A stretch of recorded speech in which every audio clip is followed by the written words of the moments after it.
सभी आदरणीय मुख्यमंत्रीगण, आप सभी का अनेक महत्वपूर्ण बिंदु उठाने के लिए मैं विशेष रूप से धन्यवाद करता हूं। कोरोना के खिलाफ देश की लड़ाई को अब 1 साल से ज्यादा हो रहा है।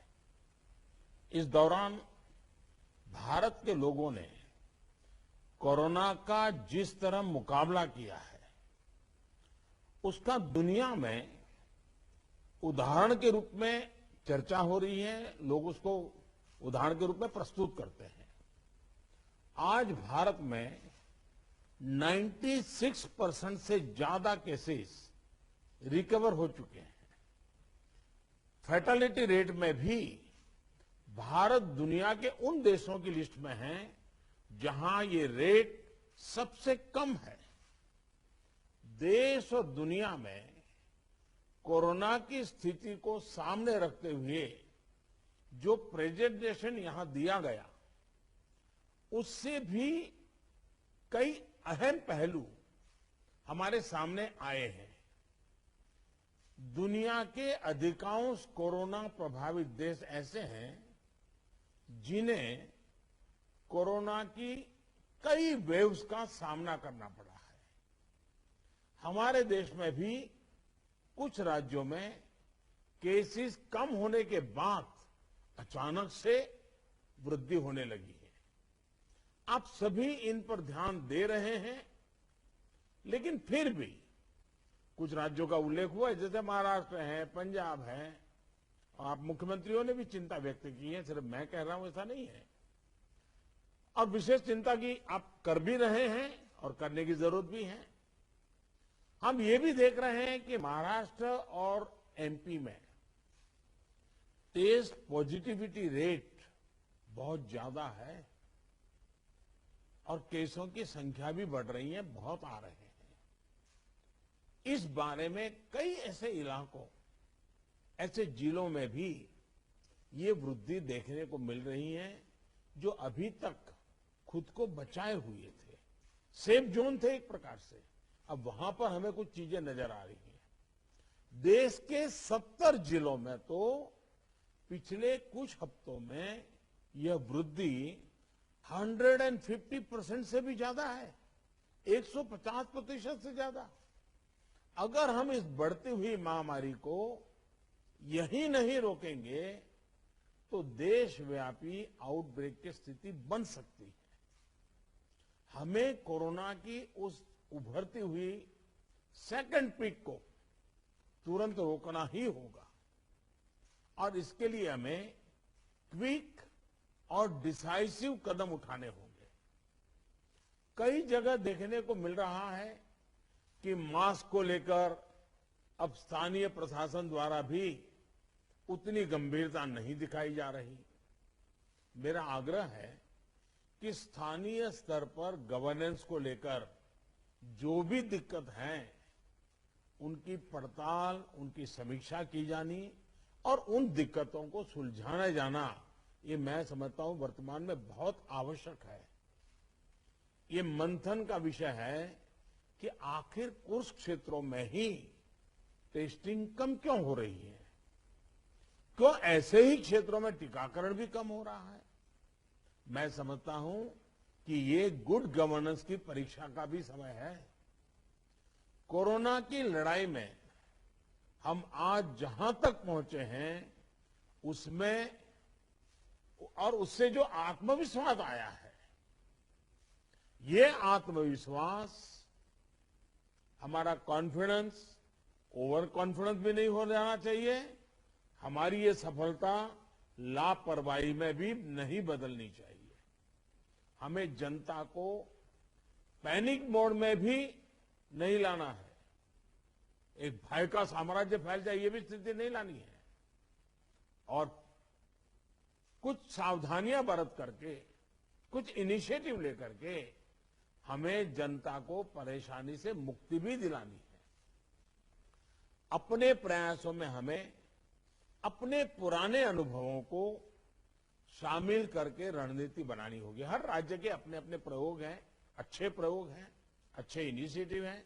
कई राज्य दूसरे राज्यों से नए नए प्रयोग सीख भी रहे हैं, लेकिन अब एक साल में हमारी गवर्नमेंट मशीनरी को नीचे तक ऐसी स्थितियों में कैसे काम करना करीब करीब ट्रेनिंग हो चुकी है।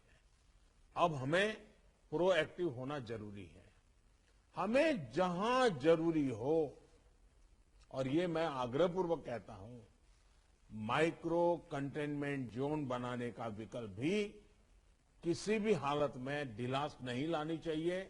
इस पर बड़े आग्रह से काम करना चाहिए।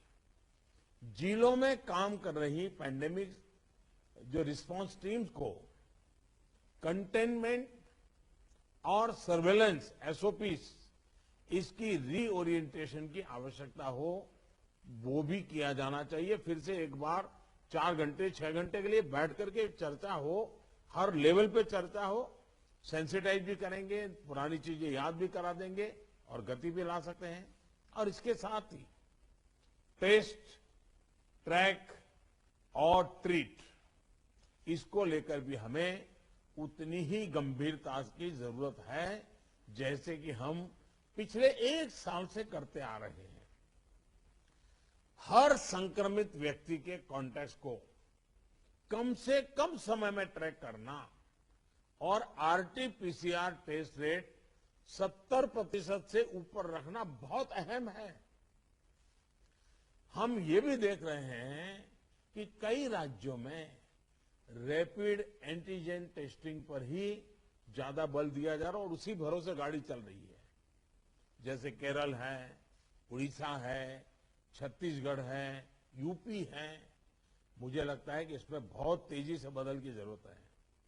इन सभी राज्यों में, मैं तो चाहता हूं देश के सभी राज्यों में हमें आरटीपीसीआर टेस्ट और बढ़ाने पर जोर देना होगा। एक बात जो बहुत ध्यान देने वाली है वो ये कि इस बार हमारे टियर 2 और टियर 3 शहर जो शुरू में प्रभावित नहीं हुए थे, उनके आसपास के क्षेत्र प्रभावित ज्यादा हो रहे हैं। देखिए, इस लड़ाई में हम सफलतापूर्वक बच पाए हैं, उसका एक कारण था कि हम गांवों को इससे मुक्त रख पाए थे। लेकिन टियर 2, टियर 3 सिटी पहुंचा तो इसको गांव में जाने से देर नहीं लगेगी और गांवों को संभालना हमारी व्यवस्थाएं बहुत कम पड़ जाएगी। और इसलिए हमें छोटे शहरों में टेस्टिंग को बढ़ाना होगा। हमें छोटे शहरों में रेफरल सिस्टम और एम्बुलेंस नेटवर्क के ऊपर विशेष ध्यान देना होगा। प्रेजेंटेशन में ये भी बात हमारे सामने रखी गई कि अभी वायरस का स्प्रेड डिस्प्रेस्ड मैनर में हो रहा है। इसकी बहुत बड़ी वजह यह भी है कि अब पूरा देश ट्रैवल के लिए खुल चुका है। विदेशों से आने वाले लोगों की संख्या भी बढ़ी है। इसलिए आज हर एक केस के ट्रैवल की, उसके कॉन्टैक्ट्स के ट्रैवल की सूचना सभी राज्यों को आपस में भी साझा करना जरूरी है। आपस में जानकारी साझा करने के लिए किसी नए मैकेनिज्म की जरूरत लगती है तो उस पर भी विचार होना चाहिए। इसी तरह विदेश से आने वाले यात्रियों और उनके कॉन्टैक्ट्स के सर्वेलेंस के लिए एसओपी के पालन की जिम्मेदारी भी हमारी अब बढ़ गई है। अभी हमारे सामने कोरोना वायरस के न्यूटन्स को भी पहचाने और उनके प्रभावों का आकलन का भी एक प्रश्न है। आपके राज्यों में आपको वायरस के वेरिएंट का पता चलता रहे, इसके लिए भी जीनोम सैंपल भी टेस्टिंग के लिए भेजा जाना उतना ही अहम है। साथियों, वैक्सीन अभियान को लेकर कई साथियों ने अपनी बात रखी। निश्चित तौर पर इस लड़ाई में वैक्सीन अब 1 साल के बाद हमारे हाथ में एक हथियार आया है। ये प्रभावी हथियार है। देश में वैक्सीनेशन की गति लगातार बढ़ रही है। हम एक दिन में 30 लाख लोगों को वैक्सीन करने के आंकड़े को भी एक बार तो पार कर चुके हैं। लेकिन इसके साथ ही हमें वैक्सीन डोसेज वेस्ट होने की समस्या को बहुत गंभीरता से लेना चाहिए। तेलंगाना और आंध्र प्रदेश में 10% से ज्यादा वैक्सीन वेस्टेज है। यूपी में भी वैक्सीन वेस्टेज करीब करीब वैसा ही है। वैक्सीन क्यों वेस्टेज हो रही है, इसकी भी राज्यों में समीक्षा होनी चाहिए और मैं मानता हूं हर रोज शाम को इसकी मॉनिटरिंग की व्यवस्था रहनी चाहिए और हमारी सिस्टम को प्रोएक्टिव लोगों को कांटेक्ट करके एक साथ इतने लोग मौजूद रहें ताकि वैक्सीन दे, वैक्सीन वेस्टेज न जाए, इसकी व्यवस्था होनी चाहिए। क्योंकि एक प्रकार से जितना परसेंटेज वेस्टेज होता है, हम किसी के अधिकार को बर्बाद कर रहे हैं। हम किसी के अधिकार को बर्बाद करने का हमें हक नहीं है। स्थानीय स्तर पर प्लानिंग और गवर्नेंस की जो भी कमियां हैं, उन्हें तुरंत सुधारा जाना चाहिए। वैक्सीन वेस्टेज जितनी रुकेगी, और मैं तो चाहूंगा राज्यों ने तो जीरो वेस्टेज के टारगेट से काम शुरू करना चाहिए। हमारे यहां वेस्टेज नहीं होने देंगे। एक बार कोशिश करेंगे तो इंप्रूवमेंट जरूर होगा। उतने ही ज्यादा हेल्थ वर्कर्स, फ्रंटलाइन वर्कर्स और दूसरे एलिजिबल लोगों को वैक्सीन की दोनों डोज पहुंचाने के हमारे प्रयास सफल होंगे। मुझे विश्वास है कि हमारे इन सामूहिक प्रयासों और रणनीतियों का अमल जल्दी हमें दिखाई देगा और उसका परिणाम भी नजर आएगा। अंत में मैं कुछ बिंदु फिर एक बार दोहराना चाहता हूं ताकि हम सभी इन विषयों पर ध्यान देते हुए आगे बढ़े। एक मंत्र जो हमें लगातार हम सबको कहना होगा, दवाई भी और कड़ाई भी। देखिए, दवाई मतलब बीमारी चली गई ऐसा नहीं। मान लीजिए किसी को जुकाम हुआ है, उसने दवाई ले ली, सब ली, लेकिन इसका मतलब ये नहीं है कि उसको ठंडी जगह पे बिना सुरक्षा के ऊनी कपड़े वगैरह पहने बिना वो चला जाए, बारिश में कहीं भीगने के लिए चला जाए। भाई ठीक है, तुमने दवाई ली है, लेकिन तुम्हें बाकी संभालना तो पड़ेगा ही पड़ेगा। ये हर हेल्थ का नियम है जी। ये कोई इस बीमारी के लिए नहीं है, ये हर बीमारी के लिए है जी। अगर हमें टाइफाइड हुआ, दवाई हो गई, सब हो गई, फिर भी डॉक्टर कहते हैं वे इन चीजों को नहीं खाना। ये वैसा ही है। और इसलिए मैं समझता हूं इतनी सामान्य बात लोगों को समझानी चाहिए। और इसलिए दवाई भी और कड़ाई भी, इस विषय में हम बार बार लोगों को आग्रह करें। दूसरा जो विषय मैंने कहा, आरटीपीसीआर टेस्ट को स्केल अप करना बहुत आवश्यक है ताकि नए केसेस की पहचान तुरंत हो सके। स्थानीय प्रशासन को माइक्रो कंटेनमेंट जोन बनाने की दिशा में हमें आग्रह करना चाहिए। वो वहीं पर काम तेजी से करें, हम बहुत तेजी से रोक पाएंगे ताकि संक्रमण का दायरा फैलने से रोकने में वो मदद करेगा। वैक्सीन लगाने वाले केंद्रों की संख्या बढ़ाने की आवश्यकता है। वो प्राइवेट हो, सरकारी हो, जितना, जैसा आपने मैप देखा होगा, वो आपके लिए भी राज्यवार भी बनाया। वो शुरू में जो ग्रीन डॉट वाला बताया था, और देखने से ही पता चलता है बहुत सारे इलाके हैं कि जहां लाइट ग्रीन लग रहा है, मतलब कि हमारे वैक्सीनेशन सेंटर उतने नहीं है और या तो एक्टिव नहीं है। देखिए, टेक्नोलॉजी हमारी बहुत मदद कर रही है। हम बहुत आसानी से डे टू डे चीजों को ऑर्गेनाइज कर सकते हैं। इसका हमें फायदा तो लेना है, लेकिन उसमें उसके आधार पर हमें इंप्रूवमेंट करना है। हमारे जितने सेंटर्स प्रोएक्टिव होंगे, मिशन मोड में काम करेंगे, वेस्टेज भी कम होगा, संख्या भी बढ़ेगी और एक विश्वास तुरंत बढ़ेगा।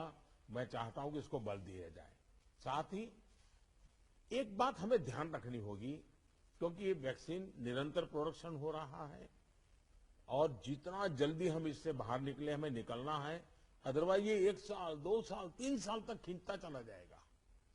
एक मुद्दा है वैक्सीन की एक्सपायरी डेट। हमें ध्यान रखना चाहिए कि जो पहले आया है उसका पहले उपयोग हो, जो बाद में आया है उसका बाद में उपयोग हो। अगर जो बाद में आया हुआ हम पहले उपयोग कर लेंगे तो फिर एक्सपायरी डेट और वेस्टेज की स्थिति बन जाएगी। और इसलिए मुझे लगता है कि अवॉइडेबल वेस्टेज से तो हमें बचना ही चाहिए। हमें पता होना चाहिए कि ये लॉट हमारे पास जो है, इसकी एक्सपायरी डेट ये है, हम सबसे पहले इसका उपयोग कर लेंगे। ये बहुत जरूरी है। और इन सभी बातों के साथ इस संक्रमण के फैलाव को रोकने के लिए जो मूलभूत कदम है, जैसा मैं कहता हूं, दवाई भी और कड़ाई भी। मास्क पहनना है, 2 गज की दूरी बनाए रखना है, साफ सफाई का ध्यान रखना है, पर्सनल हाइजीन हो या सोशल हाइजीन, पूरी तरह उसको बल देना पड़ेगा।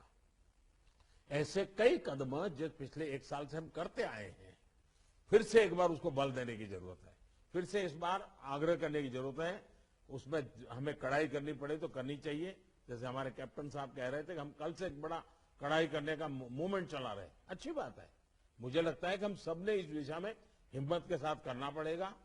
मुझे विश्वास है कि इन विषयों पर लोगों की जागरूकता बनाए रखने में हमको सफलता मिलेगी।